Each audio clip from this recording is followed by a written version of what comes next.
ये आ गया। ठीक है, तो पहला क्वेश्चन क्या है? वाइज पढ़ो, तनवीर क्वेश्चन पढ़ो बेटा। Tanveer, Tanveer Yes, sir. Read question. Why is electrostatic potential constant throughout the volume of conductor and has the same value as inside in the surface? ठीक है, ये सीबीएसई का क्वेश्चन है 2012 का।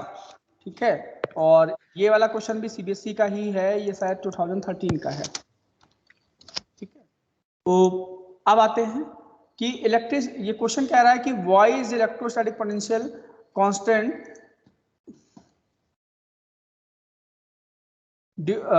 In through out the volume of conductor. ठीक है, तो ये आपको बताना है। तो चलो करते हैं, कैसे करेंगे बताओ? क्यों जीरो, क्यों कांस्टेंट होता है बताओ, कैसे करेंगे? देखो, पहले ये बताओ, इलेक्ट्रिक पोटेंशियल और इलेक्ट्रिक फील्ड में क्या रिलेशन होता है? E is equal to minus dv by dx. ठीक है, Potential gradient sir. हाँ very good. E is equal to minus का d v by d are.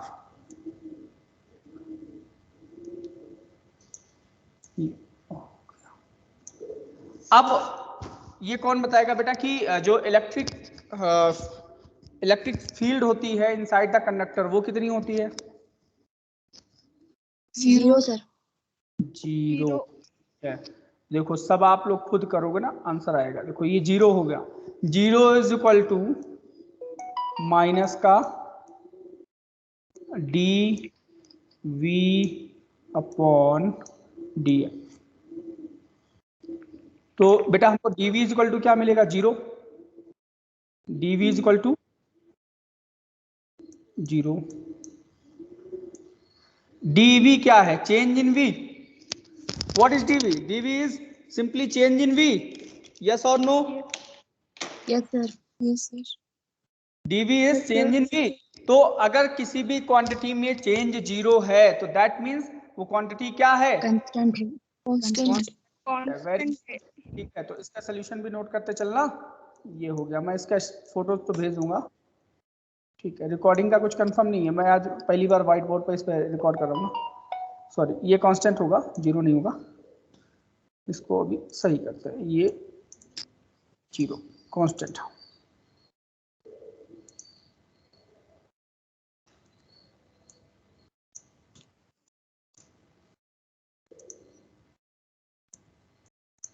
Constant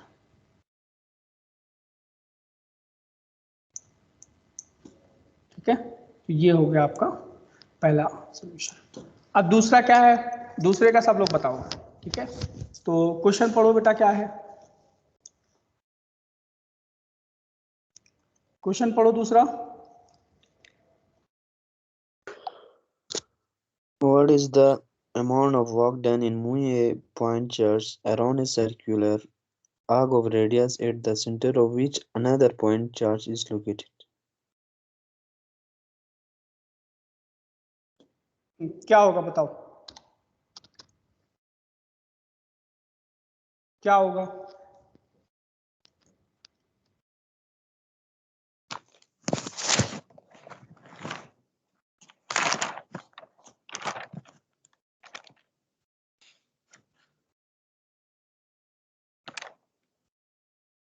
क्या होगा? एक चार्ज है जिसको सर्कुलर आर्क के अराउंड मूव कराएंगे, तो क्या वर्क डन होगा? F into r d theta. बोलो, आप बताओ सोल्यूशन। क्या बोला आपने बेटा? W इक्वल टू पहले तो dr. हाँ, क्वेश्चन को पहले ये विजुलाइज किया करो। देखो ये सेंटर पे एक चार्ज है। ठीक है, पहला कह रहा है सेंटर पे एक चार्ज है और एक और चार्ज है जिसको आपको मूव कराना है अलोंग दिस पाथ। ये देखो मैं जिसको ये कर रहा हूं ना हाईलाइट, ये पाथ येलो कलर से, आपको इस पाथ के अलोंग इसको मूव कराना है। तो पहले तो वर्क डन यहां पे हमें क्या होगा ये बताना है। तो वर्क डन का फॉर्मूला क्या होगा, सर्कुलर पाथ है पहली चीज, उसको तो भूल जाओ। यहां चार्ज है तो चार्ज के लिए वर्क डन का फॉर्मूला क्या पढ़ाया था मैंने, बताओ।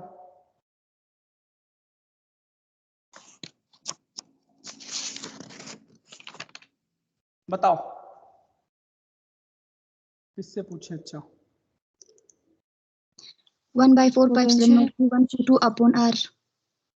बेटा ये तो वर्क डन दो चार्जेस के लिए था, ठीक है, लेकिन अब पोटेंशियल के टर्म्स में बताओ। ये तो तब था, work done per unit charge VQ sir. हाँ VQ, potential difference into work done, ठीक है। और देखो ध्यान से, पहली पूरी बात को, कॉन्सेप्ट को पूरा पहले क्लियर करो। पहला क्लियरेशन क्या है, पहले ये देखो, वो जो आपने फॉर्मूला बताया 1/4 pi epsilon not Q1 Q2 upon R, वो कब लगेगा उसको पहले फोकस पे रखो।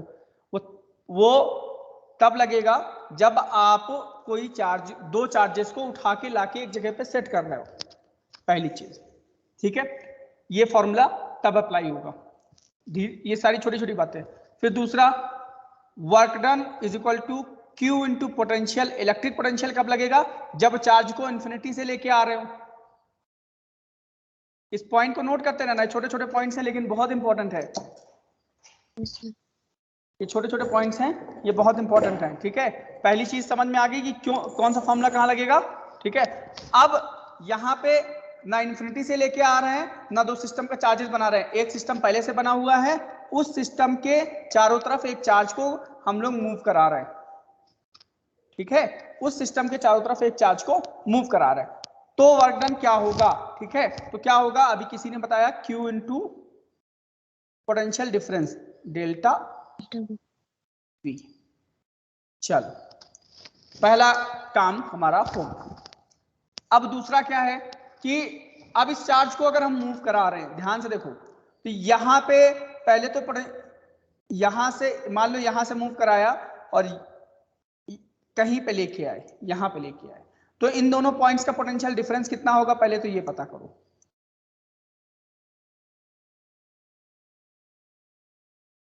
पोटेंशियल डिफरेंस कितना होगा पहले तो ये पता करना है, कितना होगा।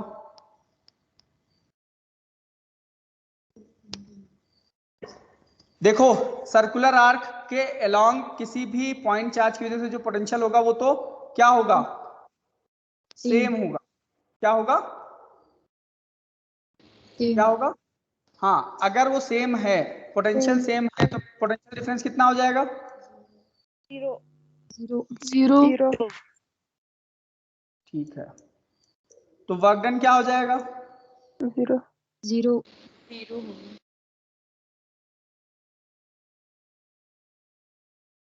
समझ में आई बात।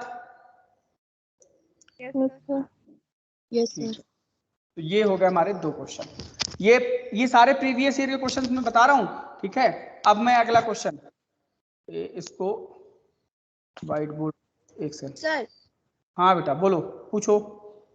सर यहाँ पे सेंट्रीपिटल फोर्स लगेगा फिर। हाँ फोर्स तो देखो, सेंट्रीपिटल फोर्स तो लगेगा ही, अगर ये सर्कुलर पाथ पे मूव कर रहा है तो चार्ज पे सेंट्रीपिटल फोर्स लगेगा, लेकिन यहाँ पे हमें वर्क डन पूछा गया है और सेंट्रीपिटल फोर्स भी लगता, ठीक है।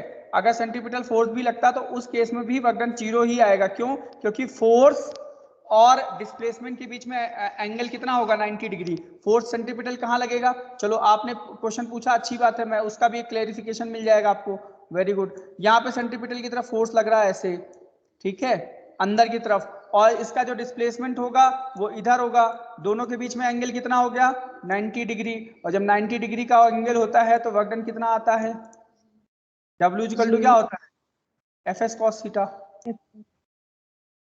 ठीक है। तो आप उस कॉन्सेप्ट को अगर लाना चाह रहे हो तो उस कॉन्सेप्ट को लेके आएंगे, लेकिन अभी जो पढ़ा है हमें उस कॉन्सेप्ट पे ही इसको सॉल्व करना है, ठीक है। तो ये आ गया हमारा आंसर 0, ठीक है। सर्कुलर पाथ पे वर्क डन 0 होता है, ये मैंने क्लास 11th में जब कराया था तब भी बताया था। चलो अब ये हमारा एक क्वेश्चन हो गया। अब चलते हैं अगले क्वेश्चन की तरफ।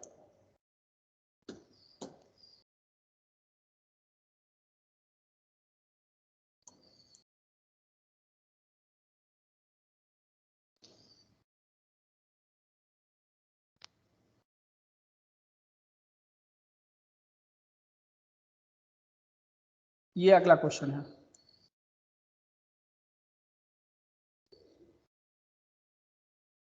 ठीक है, ये ऑल इंडिया 2016 का क्वेश्चन है। ये ज्यादा ही आ गया, इसको डिलीट करो, इसकी जरूरत नहीं है। क्या क्वेश्चन कह रहा है?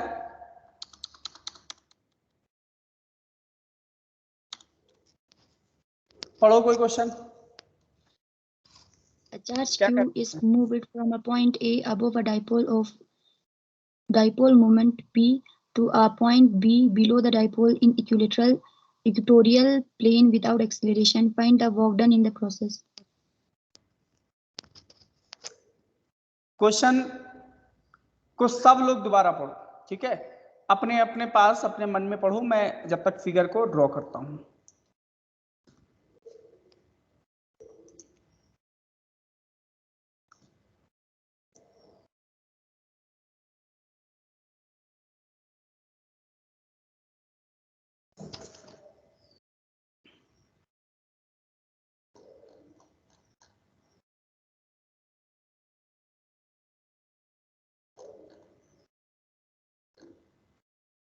एक सेकंड, हाँ ठीक है, रुक जा।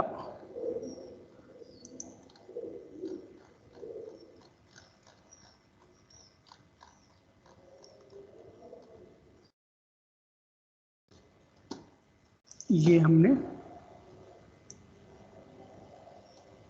फिगर ड्रॉ किया।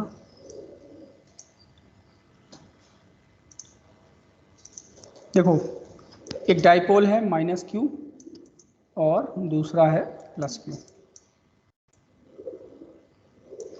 ठीक है, अब क्वेश्चन क्या कह रहा है कि डाइपोल के इक्वेटोरियल प्लेन क्या होता है? मैंने जब डेरिवेशन करवाया था तो वहां दो टर्म यूज किए थे ना, एक एक्सियल और इक्वेटोरियल। तो एक्सियल क्या होगा? जो एक्सिस के लॉन्ग हो,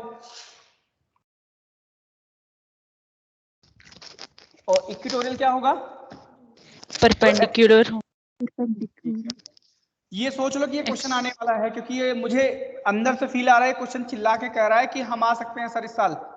ठीक है, तो एमसीक्यू में भी आ सकता है, ऐसा कोई बड़ी बात नहीं है कि एमसीक्यू में नहीं आ सकता है। ठीक है, क्योंकि ये छोटा सा कॉन्सेप्ट है, अगर ध्यान से समझ लेंगे तो एमसीक्यू में भी आ सकता है।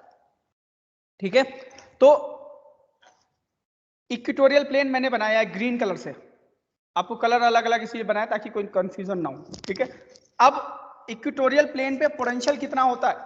देखो, वर्क डन का फॉर्मूला सेम वही लगेगा जो अभी हमने 0 होता है सर।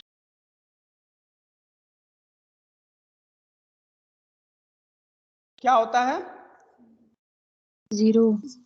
ठीक है, तो अब अगर पोटेंशियल 0 है, ये पॉइंट ए है, यहां से लेके यहां तक आ रहा है इसको, तो भाई सिंपल सी बात है, यहां भी पोटेंशियल 0, हाँ यहां भी 0।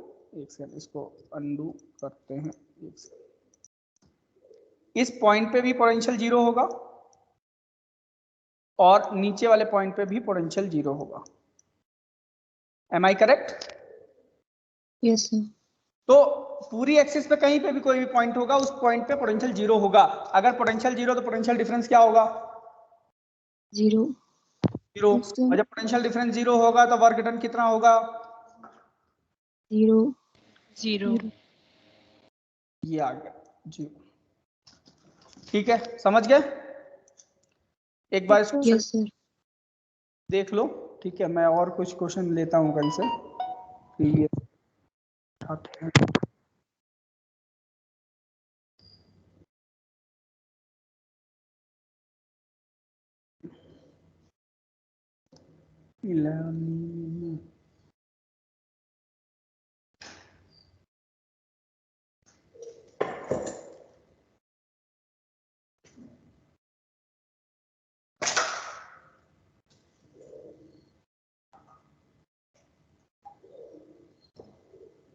हाँ, ये प्लॉट वाला क्वेश्चन करते हैं हम लोग, ये भी कई साल आया है क्वेश्चन में, कई बार आता है ये क्वेश्चन आपके। ये रहा क्वेश्चन आपकी स्क्रीन पे। क्वेश्चन समझ में आ रहा है ना? ऐसा तो नहीं है कि मैं लिख रहा हूँ आपको समझ में नहीं आ रहा, ये सारी चीजें देखना, ठीक है? तो बता देना मुझे, क्योंकि मैंने सोचा ये इस तरीके से क्वेश्चन बताएंगे तो हो सकता है ज्यादा अच्छे से समझ में आए। कुछ अच्छा लग रहा है उससे? बोलो। Yes sir. Yes no sir. कि हाँ सर ये अच्छा लगा, ये ठीक है, इससे इस तरीके से कर सकते हैं लोग। Yes sir.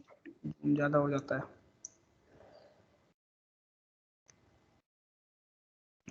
चलो इस लाइन को मैं हाथ से खींच देता हूँ, सीधी हो जाएगी, टेढ़ी हो गई। चलो कोई बात नहीं, अंडू।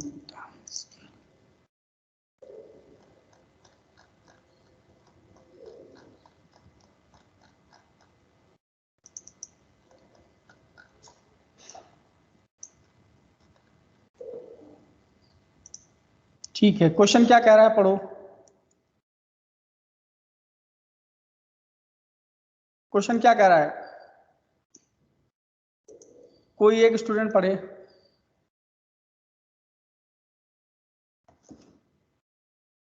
आवाज Draw a Draw plot showing the variation of first electric field and electric potential, and third with distance r due to a point charge q. ठीक है, तो कह रहा है कि प्लॉट करना है। प्लॉट मतलब ग्राफ बनाना है। ग्राफ के क्वेश्चन भाई 12th में बहुत आते हैं, ठीक है, और एमसीक्यूज में भी आएंगे, इसलिए बिल्कुल दिमाग में रख लो कि ये आने ही आने वाले हैं, ठीक है? तो एक ही तरीके के कॉन्सेप्ट होते हैं, बस खाली ये समझना है कि कौन सी चीजें क्या हैं। तो ये जो थर्ड है, ये थर्ड कोई पॉइंट नहीं है, इसको मैं डिलीट ही कर देता हूँ। कॉपी का क्वेश्चन किया तो उससे नहीं आया, तो इसको मैं डिलीट करता हूँ। एक्चुअली में इस डिस्टेंस आर के रिस्पेक्ट में ही सब कुछ बताना है। तो क्या करना है कि प्लॉट करना है शोइंग वेरिएशन, क्वेश्चन यही है ना? हाँ ठीक है, वेरिएशन बताना है इलेक्ट्रिक फील्ड और इलेक्ट्रिक पोटेंशियल का, ठीक है? तो देखो सबसे पहले तो हमको दोनों के फॉर्मूले पता होने चाहिए, तभी ग्राफ बन पाएगा। तो चलो फॉर्मूले सब बताएंगे, है ना? तो फॉर्मूला ई का फॉर्मूला क्या होता है? 1/4 epsilon naught q1 q2 upon r square. Q1 Q2 कौन बोल रहा है? Q upon r square. हाँ Q1 Q2 Q upon R square. क्यों मेरी बेइज्जती करवा रहे हो?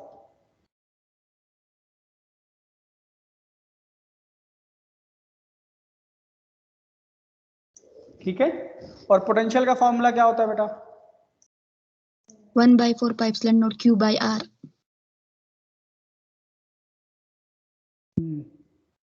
1/4 pi epsilon not Q by R। ठीक है, वेरी गुड। चलो सब ने फॉर्मूले बता दिए। अब यहाँ पे कैपिटल Q है, तो ये ध्यान रखना कि कैपिटल Q है तो स्मॉल q नहीं लिखेंगे, क्योंकि अभी तक हम लोग स्मॉल q यूज करते हुए आए हैं। तो ये ध्यान रखना है कि कैपिटल Q को कैपिटल Q ही लिखेंगे, क्योंकि क्वेश्चन बदल देते हैं ना, तो वो ध्यान रखना है कि गलती ना हो, गलती से भी मिस्टेक नहीं होनी चाहिए, ठीक है? कोई दिक्कत? No sir. इसीलिए पहले मैंने लिखा, ठीक है, और अब इरेज करके दोबारा लिख रहा हूँ। इसलिए लिख रहा हूँ ताकि अलग से दिखा, थोड़ा अलग से दिखे थोड़ा सा। Q upon R। अब देखो यहाँ पे अगर हम Q और 1/4 pi epsilon not constant consider करें, ठीक है, अगर हम कंसीडर करें, इतने को कंसीडर करना है कि ये कांस्टेंट है, ठीक है? तो जब ये कांस्टेंट हो गया तो हमें E की वैल्यू कितनी मिली? E इज इक्वल टू क्या मिलेगा? 1 upon r square. Directly proportional, inverse proportional to r square. हाँ, अगर देखो, अगर ये बोलेंगे E is directly proportional to, तो बोलेंगे 1/r स्क्वायर। अगर बोलेंगे E is inversely proportional to, तो बोलेंगे r स्क्वायर, ठीक है? फिर सिमिलरली यहाँ पे V के लिए भी यही फॉर्मूला मिलेगा।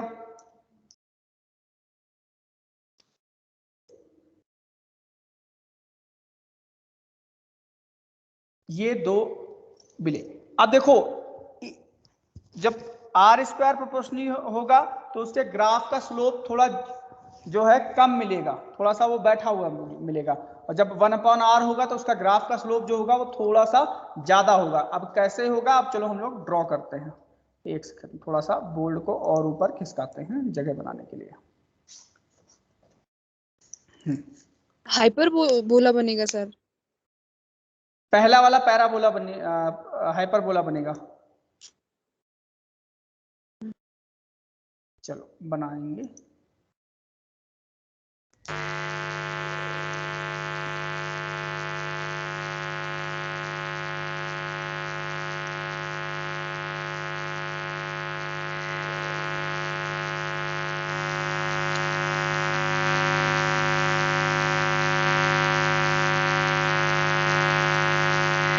एक और बनाने हैं तो 2 लाइन एक साथ कीजिए देते हैं, सीधी सीधी फिर बाद में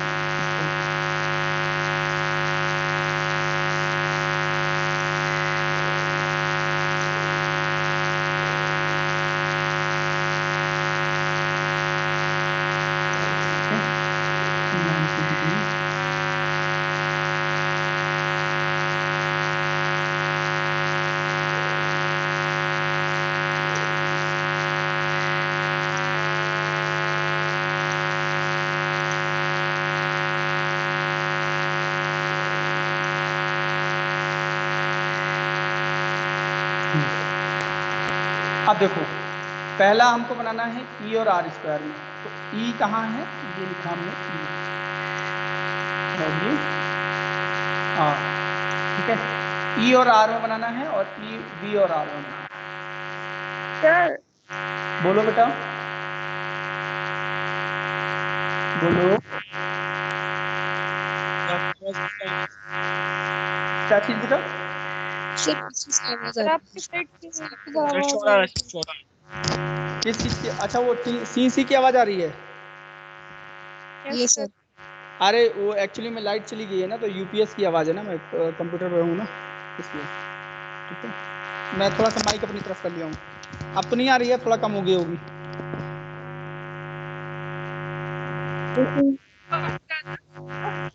क्या चीज? टी की आवाज थोड़ी सी आ रही होगी, ये मैंने माइक अपनी तरफ कर लिया। सब वैसे बहुत आ रही है, बहुत ज्यादा। बहुत ज्यादा आ रही है। किस चीज़ की? अब बस हाँ ठीक है, मैंने ईयरफोन निकाल के। अब देखो 1/r स्क्वायर का ग्राफ जो होगा वो थोड़ा सा इसका स्लोप ज्यादा होगा, तो इसका ग्राफ कुछ ऐसे आएगा, ऐसे। ठीक है, ये है 1/r स्क्वायर का ग्राफ, ऐसे। और 1/r का ग्राफ जो होगा वो कुछ मतलब इसके पास से ही रहेगा, पास से आते हुए ऐसे जाएगा। ये इरेजर कहाँ गया हमारा, इसको थोड़ा सा, ये कुछ ऐसा जाएगा। ये 1/r का है graph, v is proportional to 1/r का ग्राफ है। ठीक है, और ये वाला ग्राफ जो है वो है E is proportional to 1/r square.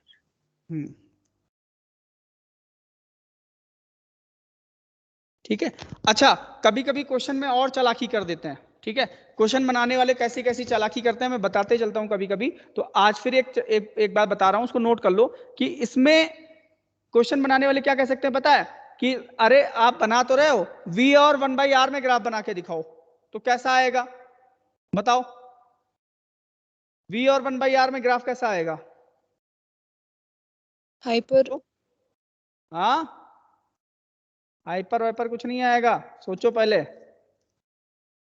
Second linear. हाँ लीनियर आएगा, वेरी गुड। जिसने लीनियर बताया उसका सबका सही है। ठीक है, लीनियर आएगा, तो इसका ग्राफ लीनियर आएगा।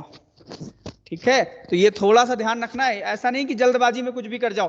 कभी भी देखो, मैंने 3 ग्राफ बताए आपको, अगर डायरेक्टली प्रोपोर्शनल है पूरा का पूरा, तो वो ग्राफ कैसा आएगा, सॉरी ये v is proportional to r का ग्राफ है, इसको ध्यान से रखना, इसको सही कर लेना। ठीक है, यहाँ पे इसको इरेज कर देता हूँ। तो ये ध्यान रखना कि ये E और R के बीच में ग्राफ है, V इज प्रोपोर्शनल टू नहीं, ये तो इक्वेशन लिखी है मैंने। ठीक है, तो V और R के बीच में ग्राफ है, ये इसके बीच में, ये V और 1/r के बीच में ग्राफ है। तो ये ध्यान रखना कि इस तरीके के क्वेश्चन आपको मिलेंगे। ठीक है, तो ये हमारे हुआ कुछ क्वेश्चन। अब अगला क्वेश्चन चलता है, रुक जा, इरेजर हटाओ, ठीक है। तो अब नेक्स्ट क्वेश्चन,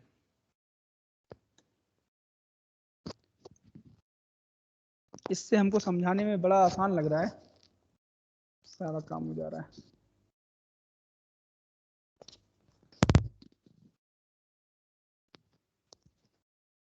हाँ, ये क्वेश्चन भी अच्छा है, ये कई बार आया है, कभी कुछ रिसेंटली भी आया था, तो ये ध्यान रखना।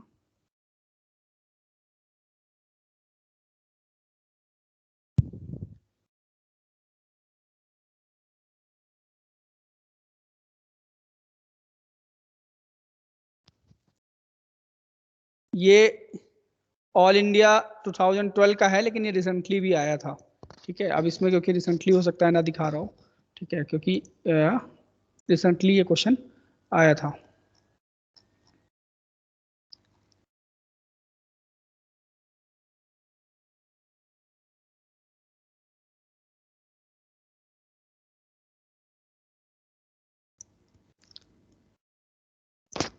ठीक है, तो कैसे आया था, चलो क्वेश्चन को पढ़ो और बताओ क्या हो सकता है।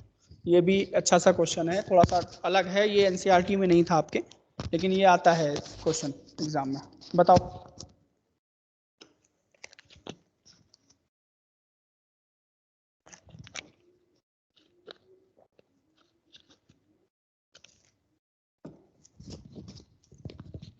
बताओ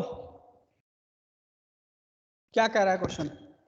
एक डाइपोल है जिसको यूनिफॉर्म इलेक्ट्रिक फील्ड में रखा गया है, ठीक है। तो चलो डाइपोल है, यूनिफॉर्म इलेक्ट्रिक फील्ड है, बना देते हैं, उसमें क्या है।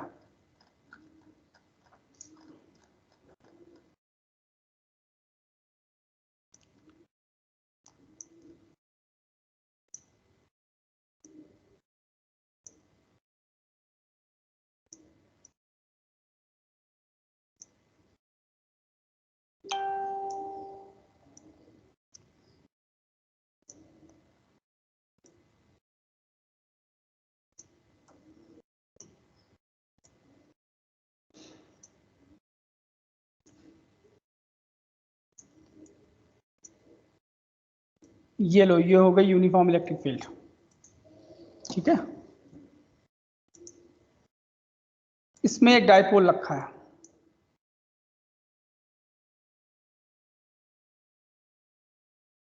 किसी भी एंगल पे एक डाइपोल रखा हुआ।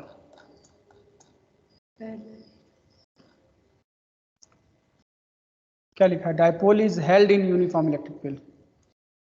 पहले नहीं लिखा हुआ है, हाँ सेकंड में करना है कि पैरेलल कर देंगे तो क्या होगा, ठीक है। तो किसी भी एंगल पे एक डाइपोल हमने रख दिया, ये हमारा डाइपोल यहाँ पे रखा, ठीक है। अब ये फिगर बन गया। अब आपको बताना है, पहला पार्ट क्या बताना है कि नेट फोर्स कितना होगा। तो डाइपोल के दो चार्जेस, एक माइनस क्यू और दूसरा प्लस क्यू। इस पे फोर्स किधर की तरफ लगेगा, फील्ड के अपोजिट में, क्योंकि माइनस में है। इस पे फोर्स किधर लगेगा, फील्ड की डायरेक्शन में, क्योंकि ये प्लस का है। तो बताओ इस पे फोर्स कितना लगेगा, पहले वाले पे कितना होगा। इलेक्ट्रिक फील्ड अगर ई है तो डेरिवेशन अगर याद होगा तो होगा, बताओ क्यू ई। सही है। अगला बताओ, कोई आवाज नहीं आ रही है क्या। E into Q. E into Q या क्यू ई कह सकते हो, ठीक है। तो इस पे लगेगा प्लस क्यू ई, और इस पे क्या लगेगा नीचे वाले पे, Minus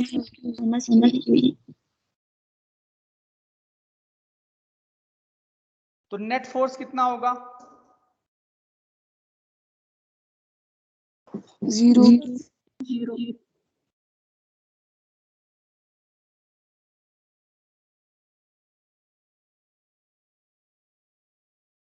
net force is equal to होगा प्लस क्यू ई और माइनस क्यू ई, ठीक है। तो plus q E minus q E, ये और ये कैंसिल आउट, ये हो गया 0। ठीक है, अब पहला पार्ट तो हो गया। दूसरा पार्ट क्या है कि dipole is aligning to electric field. अब अगर पहला पार्ट ये है कि अगर डाइपोल को अगर अलाइन हो इलेक्ट्रिक फील्ड की डायरेक्शन पैरेलल में, ठीक है, तो पैरेलल में अलाइन होने का मतलब है कि माइनस जो डाइपोल की एक्सिस होती है वो क्या होती है, माइनस क्यू से प्लस क्यू की तरफ। ठीक है, तो माइनस क्यू से प्लस क्यू की तरफ है, तो इसको इस तरीके से अलाइन करना है कि ये इलेक्ट्रिक फील्ड की डायरेक्शन में हो। तो कैसा होगा ये, अगर इसको बनाए तो ये ऐसे है, इधर की तरफ, ये इधर प्लस क्यू है और इधर माइनस क्यू है। अब कह रहा है कि यहां पे अलाइन हो तो बताना है कि यहां से अलाइन होने के बाद अगर 180 डिग्री 180 डिग्री इसको रोटेट कराते हैं तो वर्क डन कितना होगा। ठीक है, तो पहला इनिशियल पैरेलल है, तो पैरेलल के लिए एंगल कितना बनता है, पैरेलल के लिए एंगल कितना बनता है 0 x plus c। और 180 डिग्री ले जाएंगे तो थीटा 2 कितना हो जाएगा, 180 हाँ थीटा 2 180 180 डिग्री। ठीक है, यस और नो कुछ तो बोला करो बीच में। Yes sir. Yes sir. ठीक है, तो ये हो गया। अब वर्क डन का फॉर्मूला क्या होता है, कौन बताएगा। W is equal to dipole को रोटेट करने में जो वर्क डन होता है उसका फॉर्मूला क्या होता है, बताओ जल्दी बताओ। P cos of theta 2 minus cos of theta 1। PE cos theta 1 minus cos theta 2 होता है।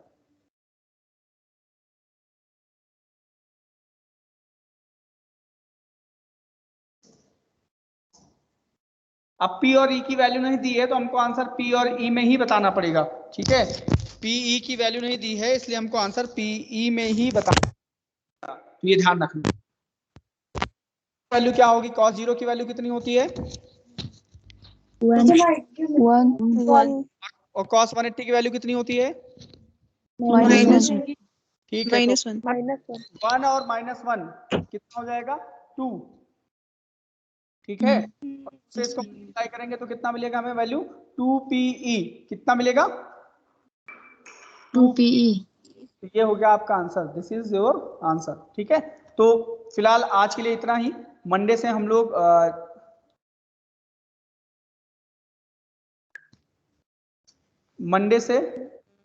लोग नया चैप्टर स्टार्ट करेंगे। ठीक है,